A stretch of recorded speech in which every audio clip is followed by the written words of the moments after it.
కొంతమంది చరిత్రలో తళుక్కుమని మెరుస్తారు, ఇంకొంతమంది ఆ చరిత్రనే తిరగరాస్తారు.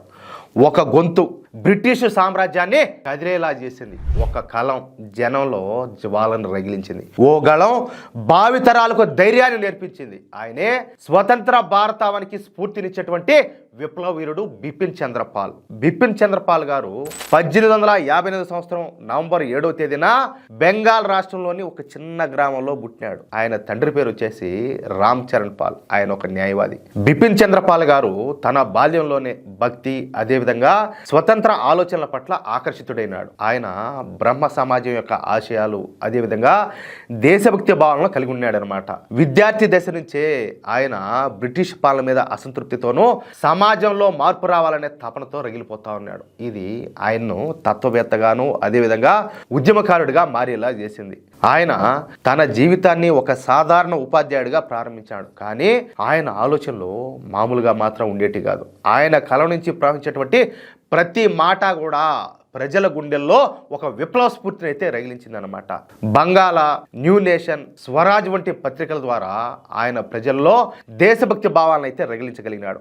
మాటలే ఆయుధాలుగా మారినటువంటి ఆ కాలంలో ఆయన గళం స్వాతంత్ర యుద్ధానికి శంఖనాదం లాగా మారింది. ఆయన రచనలు సామాన్య జనానికి చైతన్యాన్ని, భవిష్యత్తు కోసం పోరాడేటువంటి శక్తిని అందించినాయి. బిపిన్ చంద్రపాల్ గారు బాల్ గంగాధర్ తిలక్, అలాగే లాలా లజపతి రాయ్లతో కలిసి లాల్ బాల్ పాల్ అని ముగ్గురు కలిసి భారత స్వాతంత్ర ఉద్యమంలో కొత్త తేజాన్ని తీసుకొచ్చినారు. బాల గంగాధర్ తిలక్ గారు ఒకవైపు గట్టిగా మాట్లాడితే, పాల్ గారు వాళ్ళ మాటలతో ప్రజల మనసులోకి నేరుగా వెళ్ళినారన్నమాట.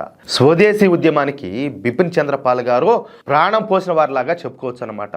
విదేశీ వస్తువుల బహిష్కరణ, మన దేశ వస్తువులకు ప్రాముఖ్యతనివ్వడం అనే భావనలో ఆయన మాటల ద్వారానే ప్రజల్లోకి వేగంగా వ్యాపించాయి. అదేవిధంగా రచయితగా కూడా ఆయన రచించినటువంటి సేవలో అమూల్యమైనటి the soul of India, nationalism and empire, the spirit of Indian nationalism వంటి రచనలో మన భారతదేశ ఆత్మను, అలాగే కళల్ని ప్రపంచానికి పరిచయం చేశాయి. ఈ రచనల ద్వారా ఆయన స్వాతంత్ర్యం అంటే ఏంటి, దేశభక్తి అంటే ఎలా ఉండాలా అనే ప్రశ్నలకు స్పష్టమైన దారిని అయితే ప్రజలకైతే చూపించారు. అలాగే ఒకసారి బాల గంగాధర్ తిలక్ గారి పైన పెట్టినటువంటి కేసులో ఈ బిపిన్ చంద్రపాల్ గారిని వచ్చి సాక్ష్యం చెప్పాలని బ్రిటిష్ ప్రభుత్వం ఆదేశిస్తే ఆయన దానికి ఒప్పుకోలా. దానివల్ల ఈ బ్రిటిష్ వాళ్ళు తీసుకుపోయి ఈ బిపిన్ చంద్రపాల్ గారిని జైల్లో వేసి వేధించారు. జైలు జీవితం ఆయన శరీరాన్ని బలహీనపరిచినా కూడా ఆత్మవిశ్వాసాన్ని మాత్రం కిందికి తీసుకురాలేకపోయింది. కానీ ఆయన జైలు నుంచి బయటకు వచ్చినప్పుడు మరింత ఉత్సాహంతో ఉద్యమంలో పనిచేశాడు. ఆ మహానుభావుడు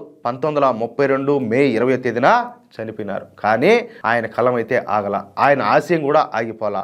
ఆయన ఆశలు ఇప్పటికి కూడా స్వాతంత్ర భారత ప్రజల గుండెల్లో వెలుగుతానే ఉంటాయి. బిపిన్ చంద్రపాల్ గారు మనకు కేవలం చరిత్ర పాఠాల్లో ఒక పేరు కాదు, ఆయన ఒక యుగానికి ప్రతీక, ఆయన దేశభక్తికి ఒక నిర్వచనం.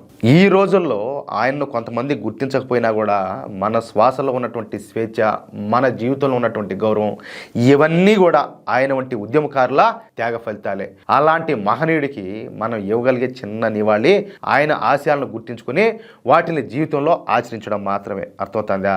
జై హింద్, జై భారత్.